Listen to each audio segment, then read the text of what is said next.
Hello everyone and welcome back to my channel. Last time I talked about my entire story as an attractions cast member in Tomorrowland, as I used to work at Disneyland from May 2019 to December of 2023. I also had some crazy guest interactions from all three of my attractions, which were Autopia, Monorail, and Star Tours. I even had a video on the NSFW side where, guests would do things at those attractions. If you're interested in watching those, a card probably just popped up to see the playlist of all those other videos. These are also available in a podcast form for those that want to listen via YouTube Music or in the background or whatever you want to do.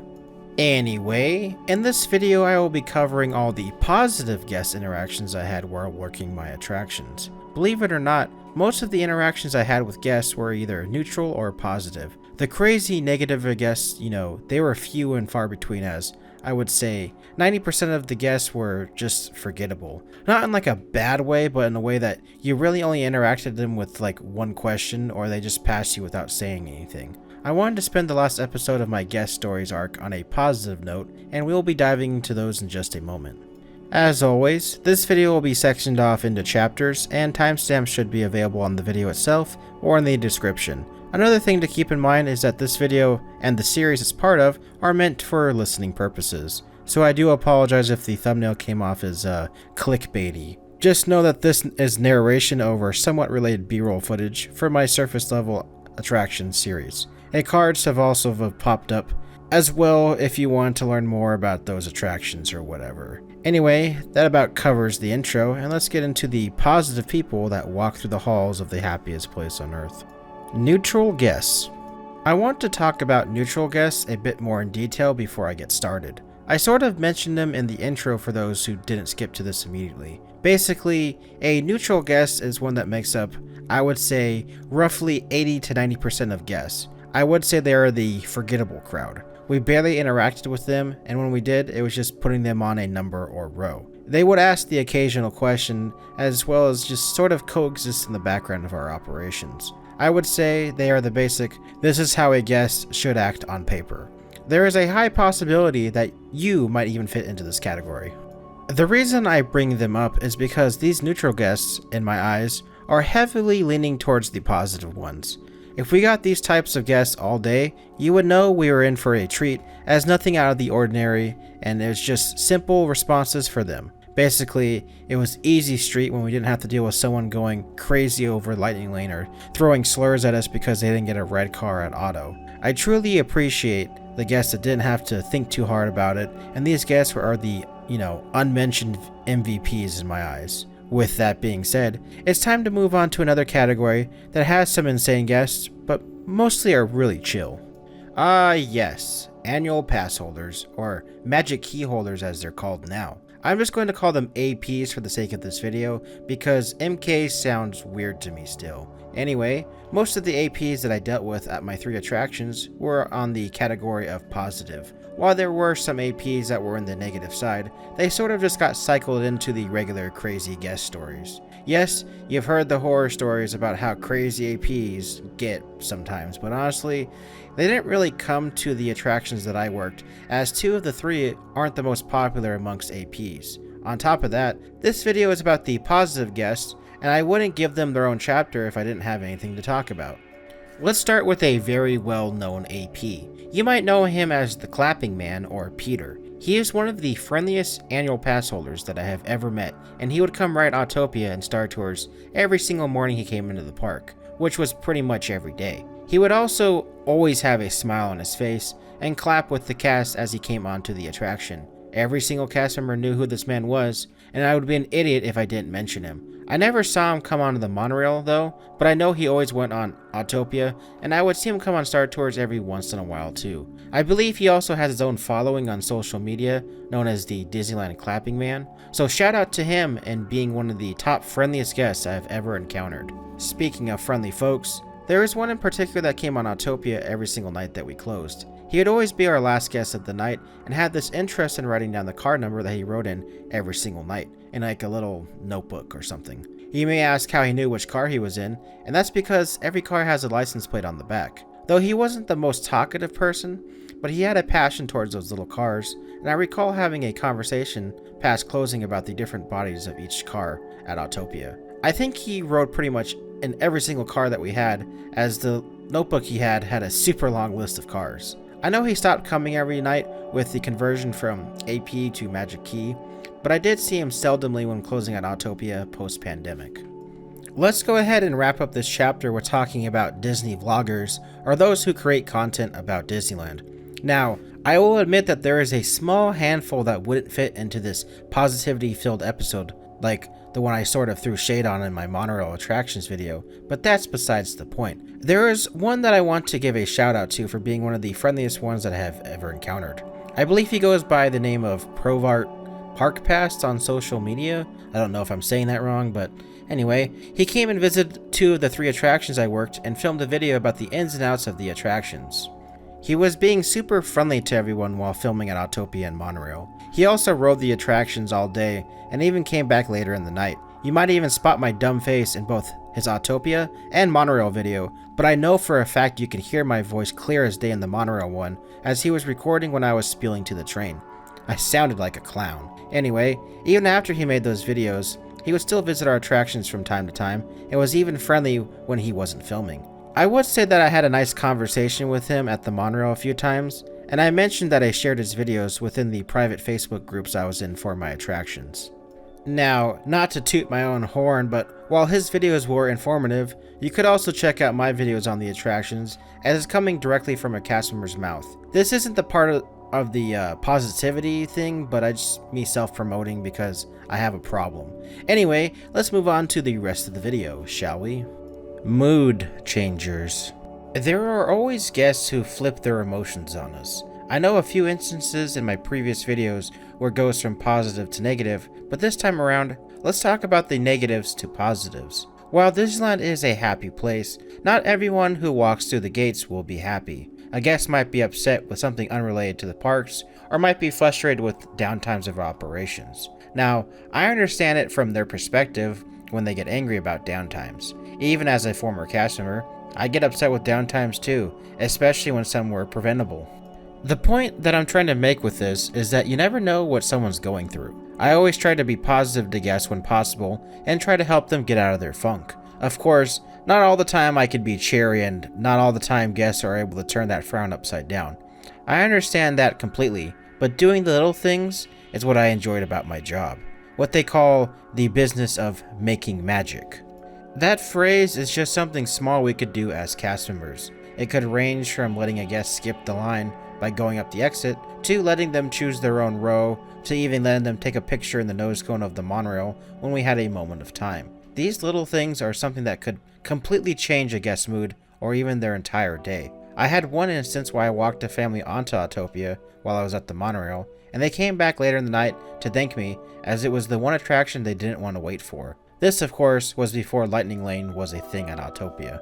I also preferred to be positive when I could, as that little bit of extra positivity could help turn their moods around. I'm not the biggest smiler, and I don't really show emotion on my face when out in public, but I try to make jokes using my terrible monotone humor and try to make it fun for everyone. I would sometimes tell bad Star Wars jokes when holding my cabin for a launch at Star Tours. Like, an example is, what type of cookie do Wookiees like? Chewy! Get it? No? Okay, moving on then. Last but not least is letting someone skip the line without walking them onto that attraction. I used to give out free lightning lanes from time to time to higher tier attractions to guests when something went wrong, or if they were talking to me about something that they just couldn't get on. There was a lot of downtime at Monorail, not in the attraction is broken sort of way, but waiting around for the trains. This attraction had the ability for us to really communicate with guests and do it in like a chillax method. There was one instance where this lady was telling me about it was her last day at Disneyland, and they haven't been able to go on Space Mountain because of the line has always been too long, or it always broke down, or whatnot. Well, I was like, I can help you out, and I gave her free lightning lanes for that attraction so she and her family could go on it.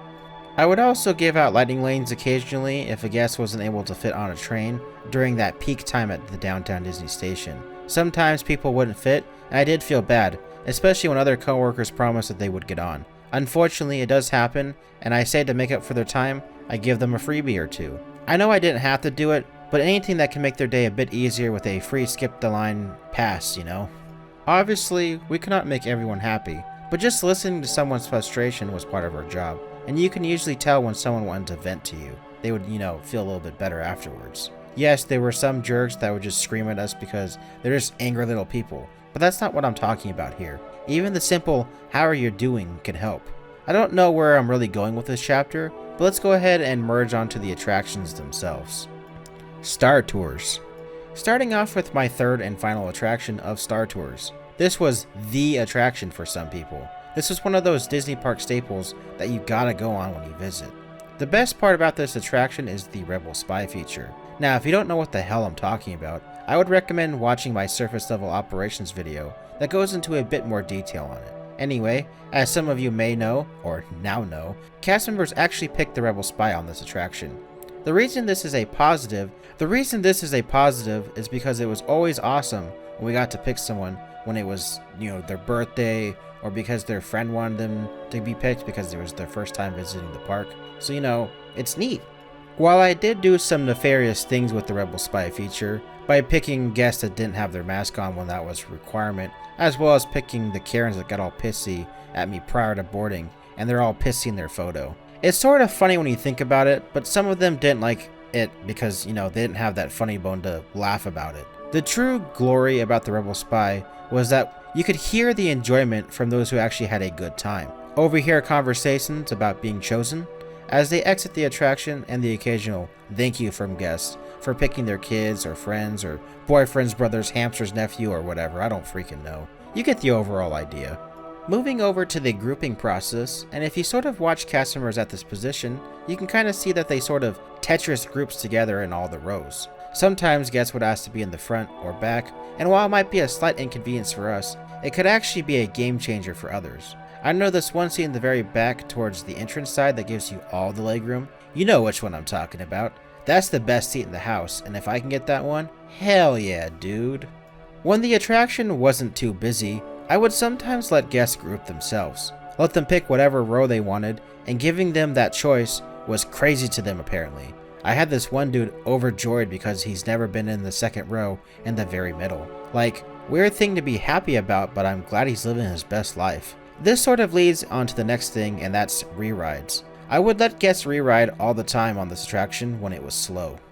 Sometimes we were running all 4 cabins, and it's slow as hell in the park. It got to that point where we didn't see any new guests for 10 to 20 minutes at a time. There was this one instance where I had a cabin re-ride for an entire hour. Obviously, some of them dwindled down as they can't re-ride that much, but epic for those who were able to stay for the full hour, as Star Tours has a huge re-rideability. Speaking of re-rideability, this one guest told me that he rode like 4 or 5 times over the past few days, and somehow managed to get the same scene every single time. He was really upset about it, and I told him he could just skip the line and go on it again to see if he would get a different one. I told him he can keep riding all day until he does, and luckily, he managed to get a different show scene the first time. He was extremely happy, and that was a neat thing to do. The last thing I wanted to talk about this attraction is the weird single rider aspect. I know when I learned this attraction, they started to test out this janky single rider line that wasn't really efficient or good. Luckily, it didn't really last that long, but we would still get single riders coming to the attraction from time to time. Well, whenever I caught one in the standby line, I would pluck them out of the line and send them through the VIP hallway or the lightning lane side. This made a lot of people's day, as waiting 40 minutes by yourself isn't really the best. I even had this one guy come back and thank me because our line was like 90 minutes, and he didn't want to wait by himself for that long either. Wrapping up Star Tours, most guests at this attraction fall into the neutral category. Yeah, there were a few APs that were very friendly, and a handful of guests that were enthusiastic about the attraction. This was probably one of the simplest attractions out of the 3 that I worked. Most guests acted as they were supposed to, and very little did we have someone acting like a fool. Anyway, let's move on to the next attraction. Autopia. Moving on to the attraction I hired in at, or as you call, my first attraction. Autopia was an interesting one because there were more adults getting mad than there were children. Granted, this ride is more meant for kids, since adults more than likely drove their children to be at the park. That being said, this was a great place to make magical moments for the kids, and we'll start with one that I sort of just mentioned. Anyone that met the first height requirement could ride and even drive the car if they wanted to. You would just need someone that was the second height requirement to push down the pedal and or go alone. This led to a massive headache with parents not knowing that their kid could actually steer. It's sort of obvious being that it's Disneyland, and also the cars are on rails, so they don't usually go anywhere. That is under normal circumstances, of course, but I'll cover that in a different video. You are probably wondering where I'm going with this. Well, we would always get some kid getting really upset because their parent wouldn't let them steer. Most of the time, we would just let them know that their kids can steer, and of course, there were some parents that had to be a dick about it, but I'm not going to get into that in this video. When parents found out their kids could steer, you could see the excitement or fear in both of their faces. That kid would also come back and thank us majority of the time, and sometimes we would even see that family re-ride if we weren't too busy, or come back later in the day. Just a small action changed for the better. Now moving on to another little thing myself and other cast members would do, and that's trying to accommodate car requests. As you can probably guess, we don't know exactly what car is going to end up on what number, but I always try to work around that fact and give a kid the color car that they wanted. Sometimes it would work out, but other times it did not because their car color requested wasn't on any of the two tracks I was grouping. To counteract this, I would always tell kids, even if they didn't get the car color they wanted, I would tell them that they would always get the fastest one on the line. The younger kids went bonkers because they had the fast car and would come back screaming in excitement. Oh man, it was a joy to watch. Another thing at this attraction we would do as cast members would be hop in and help drivers that were struggling with the pedal. It was usually kids, but the older, short women were in that factor too. Some kids got bummed by this, but others were like, "Thank the mouse, you've come to save me." I helped a ton of kids with this, and sometimes kids would ask us the craziest things. I remember this one kid was wondering what it was like to work the attraction. I told them as much as that I could. Now this next story might be considered negative, but it somehow ended up being positive. As you know, we would help guests out with pushing down the pedal. Sometimes they would strike up a conversation. This one conversation I had with this little girl was one I wasn't mentally prepared for, but one that I hoped helped them in the long run. Basically, I hopped in, and this little girl was all thankful that I was helping her out because her back was starting to hurt. I told her no worries, and not even 5 seconds into the drive, she drops the bomb on me that her mommy doesn't love her daddy anymore, and that she wanted some help on what to do. Yeah, not mentally prepared for that one, but she was probably about 11 or 12, and as a child of divorced parents, I can relate when parents no longer want to be together. So I just told her what it's like, and to the best of my ability, talked to her about how it's going to be hard, but it's something that needs to be done for their happiness. Basically, you'll be mad now, but you'll understand later sort of talk. That 5 minutes drive back to the station felt like a 5-hour drive, but I think by the end of it, she seemed to have calmed down and sort of understood what I was, coming from. Obviously, I'm not going to get into a ton of detail about it here, as that's their business and my business, but those with divorced parents will most likely understand the conversation I had with this little girl. Not a fun one, but one that can somewhat help as you get older. I just don't know why a random cast member had to be the one to give life advice, but hey, sometimes that's part of the job. Now this is just one more story that I wanted to tell, and I don't know if it's really positive or neutral, but it was around the time of VidCon, I believe of 2019, and we had a bunch of influencers visiting the attraction. They were actually just waiting in our long line just to take a picture with the car and just leave. They didn't ride the ride, they just took a picture and left. So we actually had a track that wasn't running at all, so we actually formed a separate line so these influencers could take pictures in the cars without, disrupting our flow of guests and whatnot, basically delaying our operations. So for about an hour or so, we had all these influencers that were just taking pictures in the cars, and they seemed to enjoy it, so that was pretty neat, I guess. Anyway, most of my positive Autopia stories are just helping guests with the small things or the magical moments of walking them onto the attraction. I worked this attraction a ton before the pandemic and was sort of off and on after coming back from it. I was mainly at Monorail during most of my time, and I do have some positive stories over there at the Monorail too, which will be the final chapter of the video. Monorail. Monorail was my second attraction, and it was the only attraction I ever was a lead at. I also spent most of my time here when it eventually reopened from the pandemic, as it was my favorite attraction to work. Since it was my favorite, I was usually in a better mood up here, so while I did have a crap ton of negative stories up here, there was a few positive and neutral stories as well. Starting with pre-pandemic, and the ability to ride up in the nose cone with the drivers, or sitting in the secluded tail cone. This was an easy way to be positive with guests, especially when no one was asking for it. Treat it sort of like a VIP experience and see the monorail's route in a different way. Personally, this is the best seat on the attraction, and I really wish it would come back, but that's something I'll dive into in a future video if you choose to come back and watch more of my content.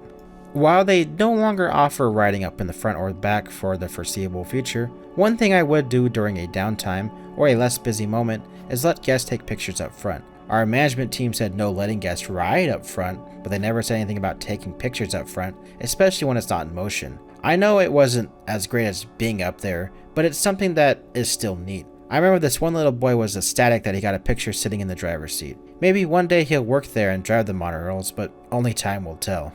Moving away from the front and back spaces and onto other matters. The monorail was also the first and or last attraction of everyone's day at the park. The downtown Disney station is right next to the Disneyland Hotel, of course, so might as well use it as the second gate to get straight into the park and skip the crowds at the main entrance. The reason I bring this up is because the monorail cast members are usually good people to ask about park related questions too, especially when park opening. A ton of the morning crew have worked there for years to even decades, so their knowledge on the park is crazy. Now, this is when I worked there, and I don't know how much has changed in the past 7 months, as I know a few of them were getting closer to retirement age, so don't quote me on that. You may ask why this is positive, and it's because we could help guests in the right direction first thing in the morning. It could range from setting up the confusing lightning lane system to what attractions to hit before they became too busy. When I worked in the morning, we were also trying to be as efficient as possible and getting guests into the park as quick as possible so those coming in could get a head start. That is, if you are okay with being in Tomorrowland first. We would also get a lot of thank you and such for trying to be quick and getting a jump start for the guests' day at the park. We're starting to get to the end of the video, and I just sort of want to wrap up and state while most of the positive guest interactions were similar, just getting to see the joy on people's faces while riding the Highway in the Sky was good enough. Some children loved the fact that, they got to ride on the trains and were ecstatic when we let them take a picture with the train or let them honk the horn before moving. I don't really have much else to say about this attraction, even though I was at this attraction a lot. Just know that I did appreciate those who were nice and neutral to all the cast members at this attraction, and all of them for that matter.